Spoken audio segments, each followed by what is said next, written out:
단일 이름으로 이 땅에서 가장 오래 존재한 나라입니다.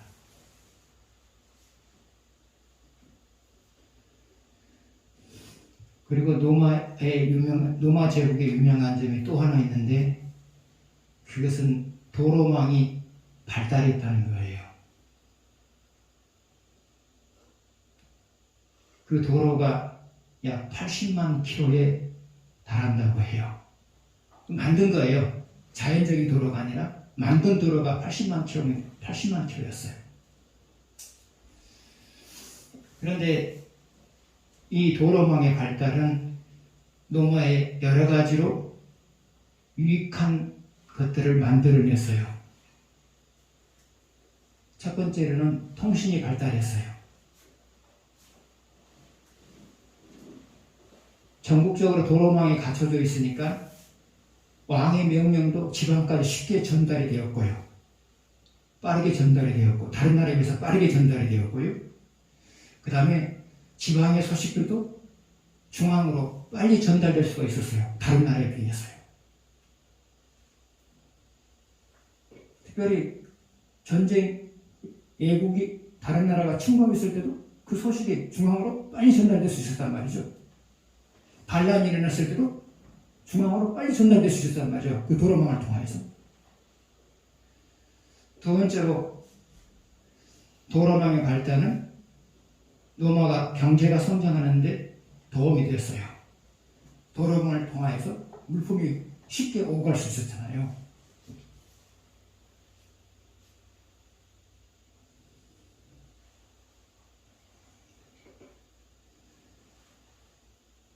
세 번째로 도로망이 발달하는 것의 유익은 무엇이었느냐? 반란이나 전쟁에 대해서 쉽게 대응할 수가 있었어요. 그 도로망을 갖추었으니까 그 도로를 통해서 반란을 진압하러 가고, 외국이 침공이 왔을 때 그 도로를 통해서 대응하러 가는 거예요. 그런데 도로망의 발달은 장점도 있었지만 단점도 있었어요. 그러면 그 단점이 무엇이었느냐? 전염병이 생기면 그 도로망을 타고 전국적으로 확산이 되어버리는 거예요. 사람들이 그 도로를 따라서 이동을 하잖아요. 전국적으로 이렇게 확산이 되어버리는 거예요. 마르쿠스 아울렐리우스의 시대에는 15년 동안 패스트가 창궐 했어요. 근데 그 도로망을 타고 전국으로 확산이 되어버렸어요. 그래서 15년 동안 500만 명이 패스트로 죽었다고 해요. 당시 로마 인구가 5천만 명이거든요. 5천만 명이었거든요. 근데 15년 동안 500만 명이 죽었어요. 그래서 장점인데, 도로망이 발달한 것은 장점도 있고요. 또 그것이 또 어떨 때는 전염병이 될 때는 약점으로 작용했단 말이죠.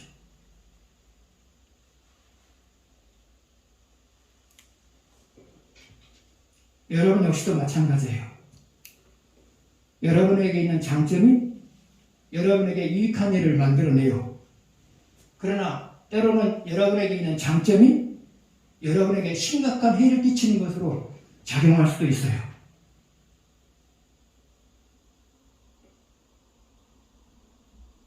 그래서 여러분이 인생을 잘 살아내려면 여러분이 가지고 있는 장점이 여러분에게 유익한 것만 만들어내게 만들어야 돼요.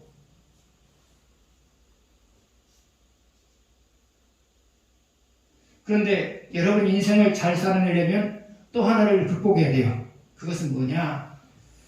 여러분의 약점이 여러분의 인생에 치명적인 손상을 주지 않게 만들어야 돼요.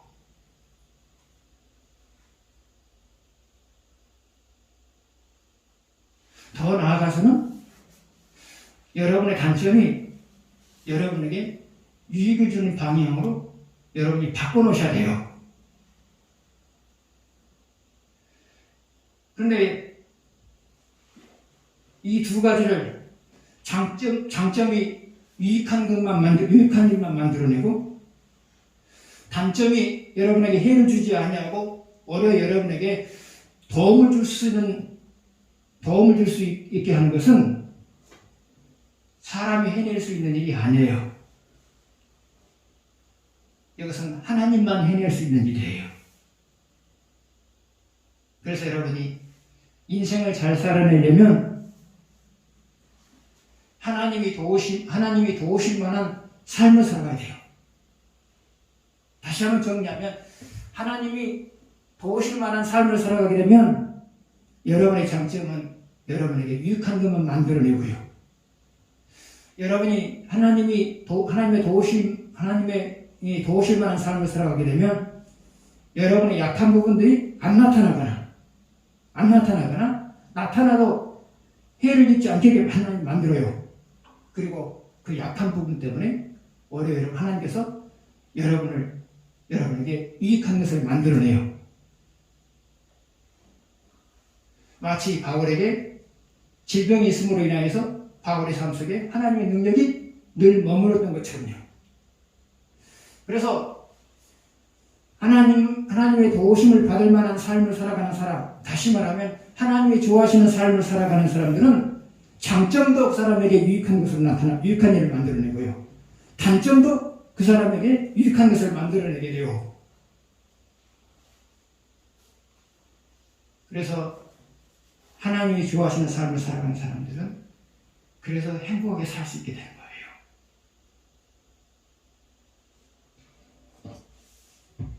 1절을 다시 한번 보겠습니다.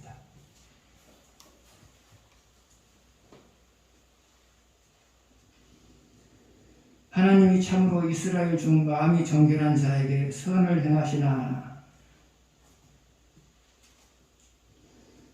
1절 중간쯤 보게 되면 이스라엘이라는 말이 나와요. 이스라엘이라고 하는 말이 나와요. 그러면 이스라엘의 현대적인 의미는 무엇일까요? 그것은 하나님을 섬기는 사람들, 그렇게 생각하시면 돼요. 이스라엘의 현대적인 의미는 하나님을 섬기는 자들. 근데 1절을 보게 되면 하나님을 섬기는 자들 중에 정결한 자에게, 하나님은 하나님을 섬기는 자들 중에 정결한 자에게 선을 베푸신다고 그랬죠? 하나님은 하나님을 섬기는 자들 중에서 정결한 자에게 선을 베푸시겠다. 지금 그렇게 말하고 있어요.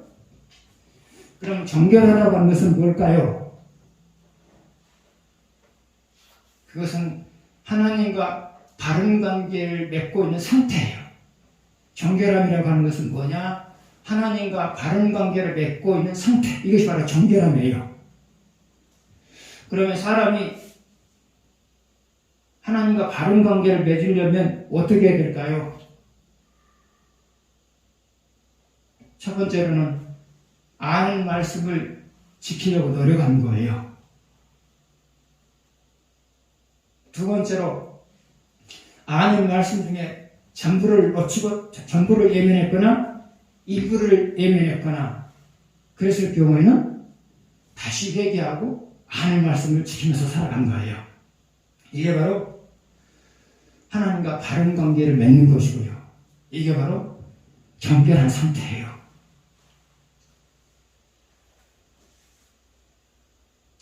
그러면 하나님이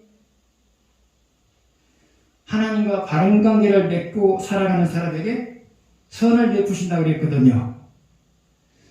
그 선이라고 하는 것은 무엇일까요? 그것은 행복의 요소예요.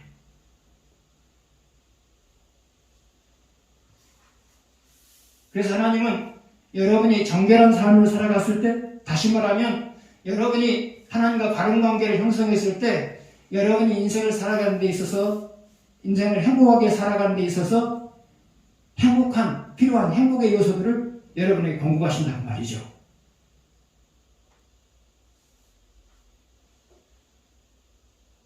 그러면 그 행복의 요소라고 하는 것은 무엇일까요? 첫 번째로 품위를 유지하면서 인생을 살아갈 수 있을 정도의 재물이에요. 두 번째로 인생을 잘 살아낼 만한 건강이에요. 세 번째로는 보호받을 수 없는 상황에서도 안전함을 유지하면서 살아가는 거예요. 네 번째로 사람들에게 좋은 평가를 받으면서 살아가는 거예요. 다섯 번째로 스스로 나는 그런대로 쓸만한 사람이다. 나는 그런데도 쓸만한 사람이다 라는 생각을 갖고 사는 거예요. 나는 그런대로 쓸만한 사람이다 라는 생각을 갖고 사는 거예요.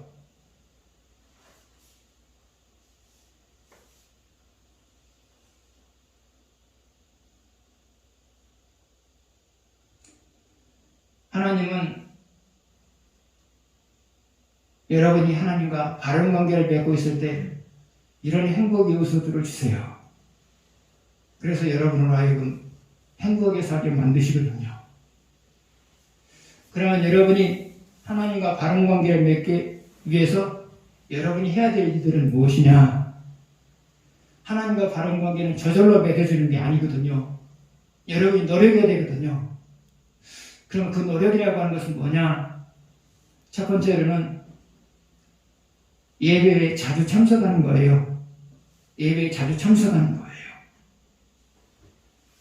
두 번째로는 시간을 정해놓고 날마다 기도하는 거예요.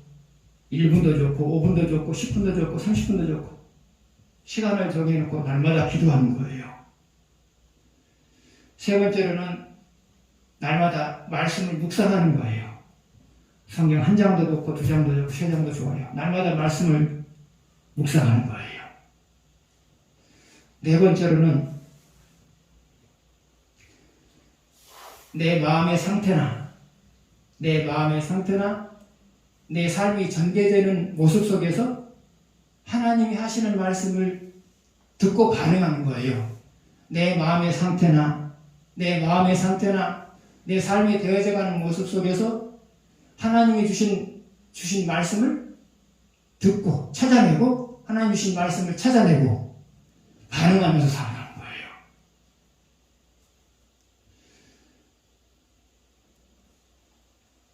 여러분의 마음이 편안하고 좋은 일이 나타나요. 그럼 하나님 여러분에게 네가 참 신앙생활을 이쁘게 하고 있구나 라는 메시지를 지금 전달하고 있는 거거든요. 하나님이 여러분이 마음이 편안하고 여러분이 하는 일들이 잘 되면 하나님이 여러분에게 네가 참 신앙생활을 이쁘게 하고 있구나 이 메시지를 지금 여러분이 전달하고 있는 거예요. 또 하나 여러분의 마음이 불편해요? 그리고 여러분의 삶 속에 좋지 않은 일이 발생해요. 그러면 이 속에 담겨져 있는 하나님의 메시지는 뭐냐? 네가 말씀을 놓치고 말씀을 외면하고 살아간 것이 있다. 그것을 찾아내서 회개했으면 좋겠다. 그 메시지가 그 속에 담겨 있는 거거든요. 그래서 여러분 하나님과 바른 관계를 형성하려면 이게 많이 필요해요. 내 마음의 상태나 내 삶이 되어져가는 모습 속에서 하나님의 주신 메시지를 발견하고 그것에서 반응하며 살아가는 것. 하나님과 바른 관계를 맺는 데 있어서 가장 핵심적인 것이 이 네 번째예요. 네 번째예요. 대학 다닐 때 중학생이나 된 것 같았어요. 근데 걔가 나하고 마주 앉아서 이제 가게 됐는데 걔가 하는 말이 뭐라고 하냐면 선생님 저는 이제 얼마 전에 커피를 빼먹기 위해서 자판기에 내가 동전을 넣었어요. 근데 동전이 자판기 속으로 들어가지 않냐고 자기 하수 쪽으로 떨어져 버렸어요. 그때 내가 뭘 느꼈냐면 내가 지난주에 교회를 가지 않았더니 하나님께서 나를 깨우치기 위해서 그런 것 같았어요. 그렇게 말을 해요. 중학생이요. 그래서 네가 신앙생활을 제대로 하고 있구나 그랬죠.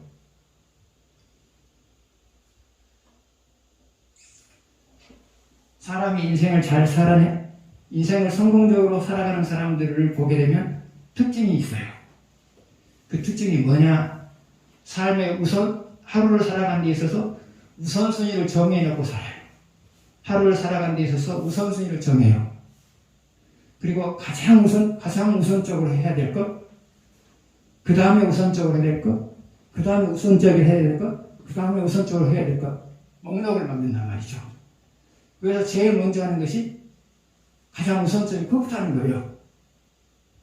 우선적인 것, 그 다음 우선적인 것, 그 다음 우선적인 것, 그 다음 우선적인 것. 우선순위를 정해놓고 그 우선순위에 따라서 일을 해내는 거예요. 이런 사람들이 성공을 해요. 이런 사람들이요. 그런데 신앙인이 성공적인 인생을 살아가기 위해서 가장 우선적으로 해야 되는 것이 뭐냐? 그것은 항상 하나님과 바른 관계를 형성하는 것. 이것이 가장 우선적이에요. 가장 우선적이에요.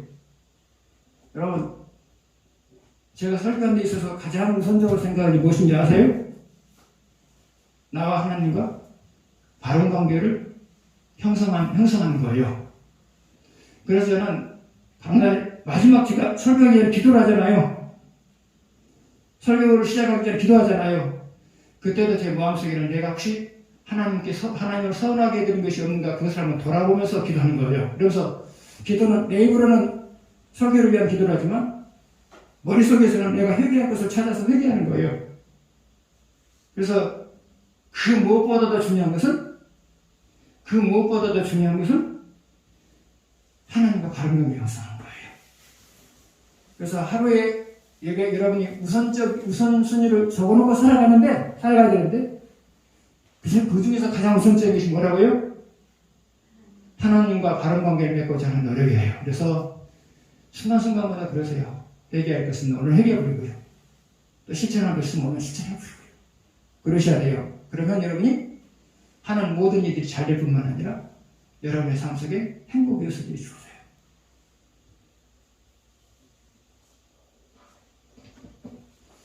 그 다음 2절에서 3절 보시겠습니다.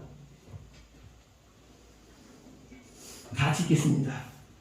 나는 그에 넘어질 뻔하였고 나의 걸음에 미끄러질 뻔하였으니 이는 내가 악인의 형통함을 보고 오만한 자를 질투하였음이로다.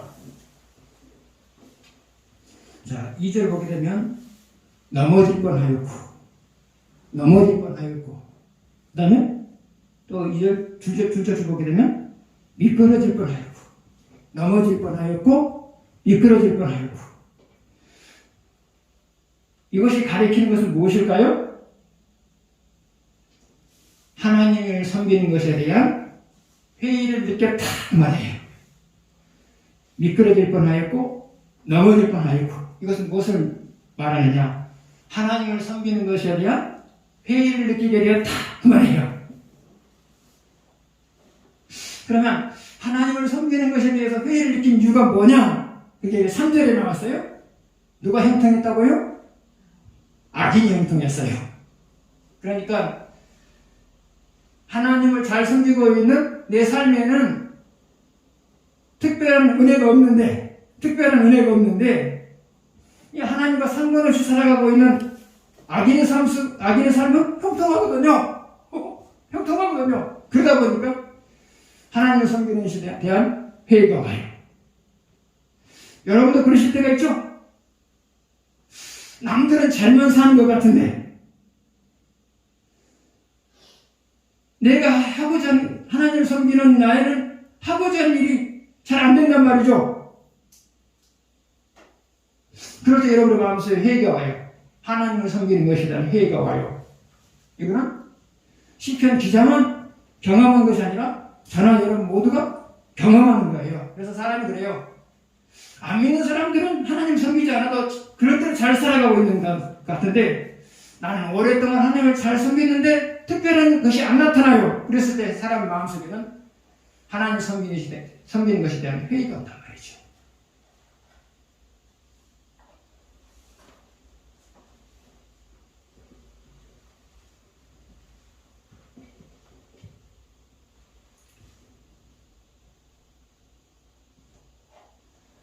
또 하나, 하나님을 섬기는 것에 대한 회의가 또 하나 온 이유가 뭐냐? 그것은 13절 14절이에요. 13절 14절 보겠습니다. 내 마음을 깨끗하게 하여 내 손을 씻어 무지하다 한 것이 실로 헛되도다. 나는 종일 재난을 당하며 아침마다 징벌을 받았도다. 하나님을 섬기는 것에 대한 것에 대한 회의가 또 하나 이유에 대해서 말하고 있어요. 그것은 뭐예요? 안 믿는 사람은 형통하는데, 하나님과 상관없이 살아가는 사람은 형통하는데, 나는 온종일 재난과 징벌을 받고 있어요. 온종일 재난과 징벌을 받고 있다 그랬거든요. 근데 이것을 한마디로 말하면 자기는 지금 고난이 계속되고 있다. 그렇게 해석하면 돼요. 온종일 재난과 아침마다 징벌이 계속된다. 이것은 무엇을 말하냐면 고난이 계속되고 있다. 그렇게 해석하면 돼요. 아침마다 징벌이 계속되면 어떻게 해요? 사람이 못 살죠. 그렇잖아요. 온종일 재난이 있으면 어떻게 해요? 못 살잖아요. 그래서 이것은 표현을 그렇게 한 것이지 하나를 딱 묶어서 표현하면 돼요. 뭐냐? 고난이 하나의 고난을 당했는데 그 고난이 해결되지 아니하고 계속 진행 중에 있다. 이 말을 바로 이렇게 표현한 거예요.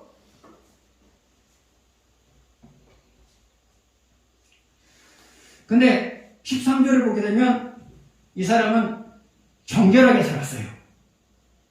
13절을 보게 되면 정결하게 살았단 말이죠. 근데 정결하게 살았는데 지금 고난이 해결되지 않냐고 계속 진행 중에 있단 말이죠. 그러다 보니까 하나님을 섬기는 것에 대한 회의가 와요.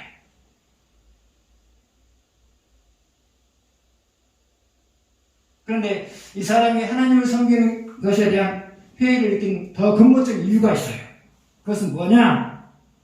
하나님이 정결하게 사는 사람에게 고난을 주신 이유를 모르니까 지금 그런 거예요. 하나님이 정결하게 사는 자에게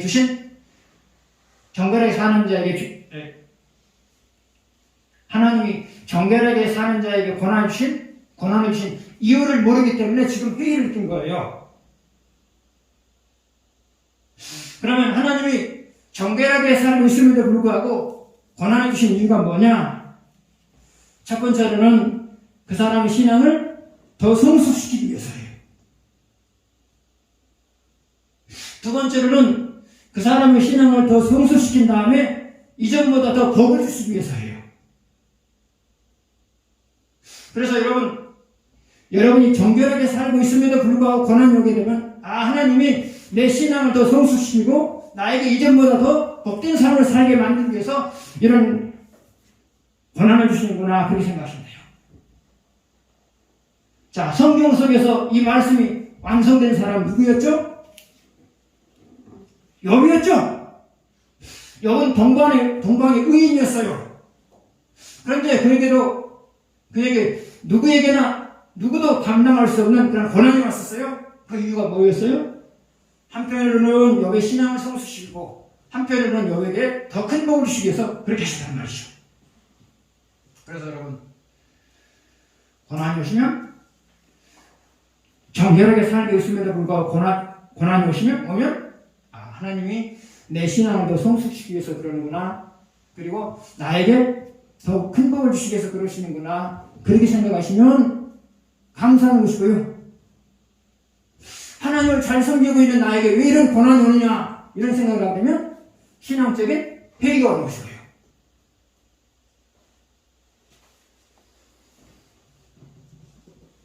그 다음에 17절, 18절 보시겠습니다. 17절, 19절. 하나님의 성소에 들어갈 때야 그들의 종말을 내가 깨달았나이다. 주께서 참으로 그들을 미끄러운 곳에 두시며 파멸에 던지시니 그들이 어찌하여 그리 갑자기 황폐되었는가. 놀랄 정도로 그들은 전멸하였나이다. 이 시인은 하나님과 상관없이 살아가는 사람들이 형통하는 것을 보고 하나님을 섬기는 것에 대한 회의가 왔어요. 그런데 그 회의를 어떻게 극복했느냐? 성소에 들어갔다? 누구에게 나간 거예요? 성소에 들어갔다? 누구에게 나간 거예요? 하나님에게 나간 거죠? 이 불만을 안고 신앙적인 회의를 안고 하나님께 다가갔어요. 하나님, 정결하게 사는 나에게는 좋은 일도 없고 어렵고 고난만 있는데 왜 안 믿는 사람에게는 형통하는 겁니까? 하나님 따졌어요? 따지니까 하나님 말씀하신 거죠. 두 가지로 말씀하신 거죠. 그들의 형통한 것은 잠시일 뿐이다. 그들의 형통한 것은 잠시일 뿐이다. 갑자기 망하게 된다. 그들의 형통함은 잠시일 뿐이다. 갑자기 망할 거다. 두 번째로, 이 땅에서 망하지 않는다 할지라도 하나님 나라에 죽으면 망한다. 왜? 지옥에 가니까. 또 하나, 하나님께서는 하나님과 상관없이 살아가는 사람들을 다 망하게만 하느냐? 그렇진 않아요. 하나님과 상관없이 살아가도 어느 부분에서는 형통하게 하는 사람들이 있어요. 왜 그러느냐?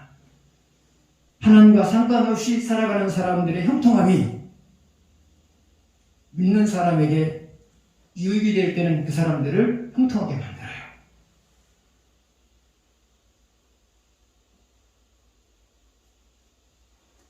우리 고사성어 중에 순망치안이라고 하는 말이죠. 순망치안이라고 하는 말이죠.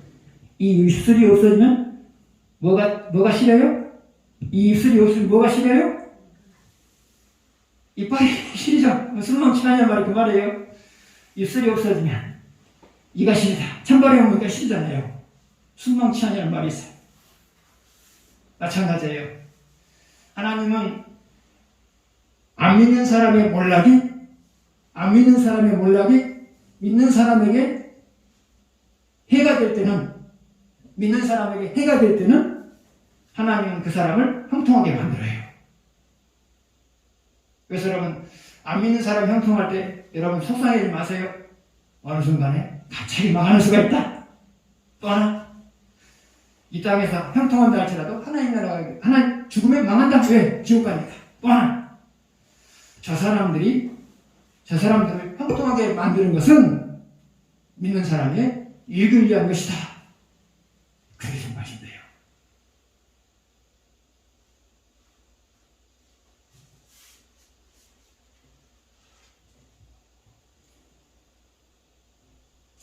시간이 많이 됐네요. 말씀 두 구절만 읽고 마치겠습니다. 23절, 24절입니다.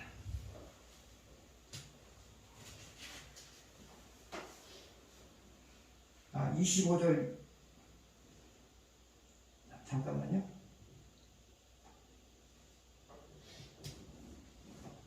아, 24절, 25절입니다. 같이 읽겠습니다. 주의 교훈으로 나를 인도하시고 후에는 영광으로 나를 영접하시리니 하늘에서는 주의 누가 내게 있으리요 땅에서는 주밖에 내가 사모할 이 없나이다. 자, 이제 25절, 26절, 24절, 25절은 우리가 이 땅에 사는 동안 하나님만 사모해야 될 이유에 대해서 말하고 있어요. 25절, 26절, 24절, 25절은 우리가 이 땅에 사는 동안에 하나님만 사모해야 될 이유에 대해서 말하고 있어요. 그 이유에서 말하고 있는 것이 24절이에요. 24절 앞부분을 보게 되면 주의 교훈으로 우리를 인도하시고 주의 교훈으로 나를 인도하시고 그랬어요. 주의 교훈으로 나를 인도하시고 그랬어요. 주의 교훈이라고 하는 것은 뭐예요? 말씀으로 생각하시는데요. 하나님 말씀으로 주의 교훈으로 나를 인도하시고 하나님 말씀으로 나를 인도하시고 그렇게 생각하는데요. 그러면 하나님이 우리를 말씀으로 우리에게 말씀을 주시는 이유가 뭐냐? 말씀을 주시는 이유가 뭐냐? 첫 번째로는 하나님이 보시기에 합당한 사람이 되게 하기 위해서, 하나님 보시기에 합당한 사람이 되게 만들기 위해서. 두 번째로 행복한 삶을 살게 만들기 위해서, 행복한 삶을 살게 만들기 위해서 말씀을 주신 거예요. 그러면 여러분에게 행복한 삶을 살게 만들기 위해서 주시는 원리들은 뭘까요? 첫 번째로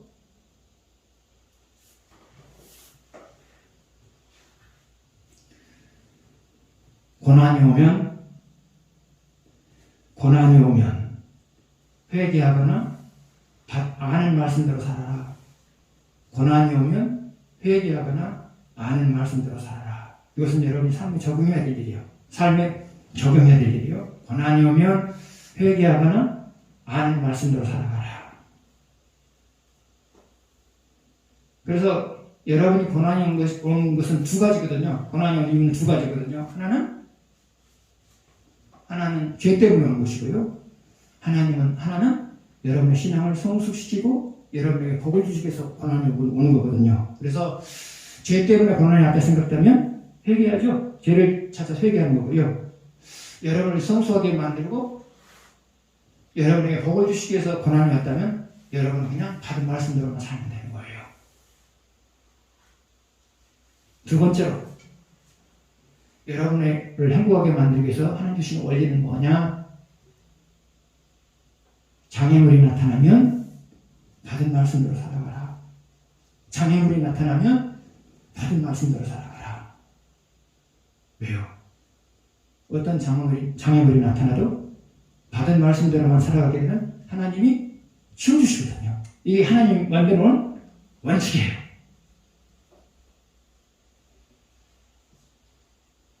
세 번째로 하는 일이 형통하려면 받은 말씀대로 살아가라. 이것이 여러분 행복을 위해서 주신 세 번째 원리예요. 네 번째로 자녀들이 잘 되기를 바란다면 너네들이 받은 말씀대로 살아가라. 이게 하나님이 여러분을 행복하게 만들기 위해서 주신 여러분의 원리들이에요.